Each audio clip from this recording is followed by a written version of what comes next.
তোমরা এখন ১ মিনিটে বাবা থেকে আব্বা বিয়োগ করা শিখবে। হাসি পাচ্ছে, তাই না? বাবা থেকে আব্বা আবার কেমনে বিয়োগ করে? আমার এক অফলাইন শিক্ষার্থী বলতেছে, "স্যার, বাবা আর আব্বা তো কাটাকাটি। মানে বিয়োগ মানে তো কাটাকাটি। তো এখানে তো 0 হওয়ার কথা। বাবা আর আব্বা তো একই জিনিস।" তো দেখা যাক কি হয় দেখো। তোমরা সবাই জানো বিয়োগের সময় যেকোনো সংখ্যা পদ্ধতির ক্ষেত্রে উপরে এবং নিচে মিলে গেলে ফলাফল শূন্য হয়। তো উপরে হচ্ছে A, নিচে হচ্ছে A।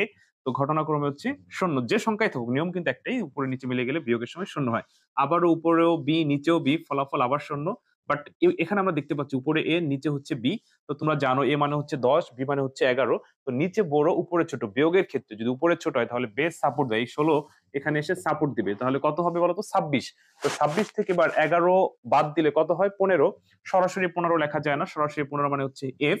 যখনই বেস সাপোর্ট দেয় তখনই হাতের ১ থাকে।